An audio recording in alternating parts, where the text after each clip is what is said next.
EAMCET exam paper leak का वाक़या पूरा हम सामने आया, तो बहुत दुख की बात है। नया रियासत में ऐसा तो नहीं होना चाहिए था। एक अच्छा मिसाल दुनिया के सामने रखने का जिम्मेदारी हमारे ऊपर में था।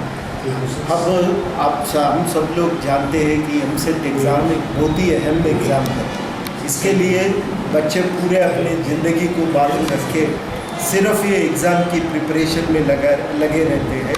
कई बच्चे ऐसे हैं 8वीं में से शुरू करते हैं इसका प्रिपरेशन।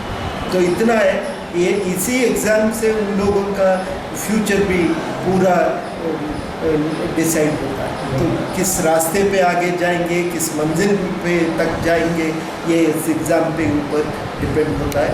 तो ऐसा एक इम्पॉर्टेंट एग्ज़ाम पे जितना सरकार ने इसके ऊपर नज़र डालना चाहिए वो काम नहीं हुआ, क्योंकि पहले से जानते हैं ये नीट हो या एमसेट हो, ये तो पहले ही फैसला लेना था इसके ऊपर। तो एक एग्ज़ाम कैंसिल हुआ, फिर उसके बाद कोर्ट तक जाना पड़ा, फिर दूसरा एग्ज़ाम हुआ, वो एग्ज़ाम भी पोस्टपोन हुआ था क्योंकि प्राइवेट कॉलेजेस वाले पूरे स्ट्राइक करने वाला था। वो स्ट्राइक रोकने के बजाय एग्ज़ाम को पोस्टपोन किए थे। तो ये दो होने के बाद जब नतीजा निकला तो ये सब लोगों को ये साफ नज़र में आया कि अभी ये पेपर लीक हुआ। तो कितना दुख की बात है, बच्चों को कितना इससे तकलीफ़ होता है, ये सब लोग समझना चाहिए। इन लोगों को तकलीफ़ दर्द को समझते हुए सरकार एक फ़ैसला लेना, हमारे ख्याल में ये सोचना बहुत ही ज़रूरी है कि ऐसा हुआ क्यों, आखिर ऐसा हुआ क्यों। मैं जहाँ तक हम लोग जानते हैं इसमें एक जो है सरकारी का लापरवाही है, जिस सीरियसनेस होना चाहिए वो सीरियसनेस नहीं था ये फ़ैसला लेने में, और यूनिवर्सिटी के वाइस चांसलर्स नहीं था। यूनिवर्सिटी एडमिनिस्ट्रेशन पूरा ख़त्म हो चुका, ठप गिर पड़ा। तो ये सारी वजह से यहाँ की एग्ज़ाम जितना अच्छा होना था वो सीरियसनेस से नहीं कर पाए इस गवर्नमेंट ने। तो अभी आगे कदम उठाना चाहिए, कन्वेनर को सस्पेंड करना चाहिए पहला, और दूसरा ये पूरा कार्रवाई सीबीआई को देना चाहिए। और तीसरा बात हम ये चाहते हैं जितने भी जिम्मेदार लोग हैं उनके ऊपर सख्त से सख्त कार्रवाई चलाना चाहिए। और चौथी बात हम ये कहना चाहते हैं कि ये आगे रोकने के लिए सरकार ने एक पूरी एकेडमिशियंस, यूनिवर्सिटी के प्रोफेसर्स हो की या नहीं तो आईटी प्रोफेशनल्स हो, इन सारे लोगों से मिलकर बातचीत करके एक अच्छा एक प्रोसीजर भी बनाना चाहिए ताकि आगे ऐसा लीक नहीं हो और ये एग्ज़ाम के ऊपर लोगों में विश्वास भी बढ़ जाए।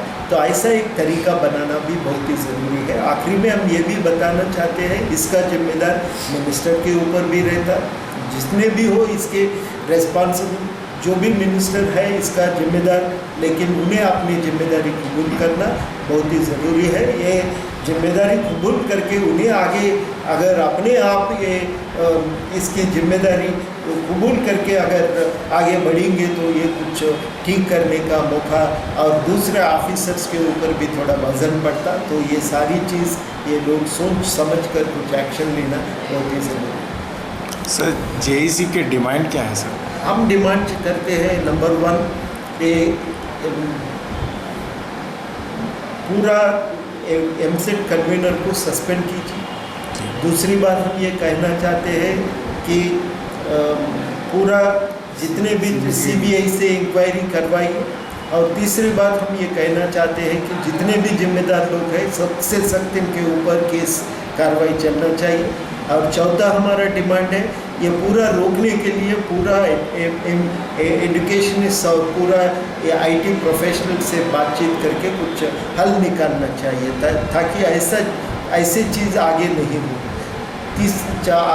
पांचवी बात हम ये भी कहना चाहते हैं मिनिस्टर जो भी हो अपने जिम्मेदार कबूल करना बहुत ही ज़रूरी है। तो ये 5 चीज़ मेरे ख्याल में होना बहुत ही ज़रूरी है ताकि अगले ऐसा काम ना हो और एग्ज़ाम के ऊपर लोगों में थोड़ा विश्वास बढ़ जाए। तो ये काम लेना भी बहुत ही ज़रूरी है। हम तो ये कानून क्या बोलते हैं, रूल्स है, यूनिवर्सिटी की स्टैट्यूट्स है, हम पूरा नहीं जानते, इसीलिए हम इसके ऊपर कुछ कह नहीं सकते। लेकिन जो भी हो कानून की ज़रिए से अगर हो सके तो थोड़ा ये बच्चों का दर्द ये समझकर कुछ फैसला लिए तो अच्छा रहता। यहाँ तक तो हम कह सकते हैं।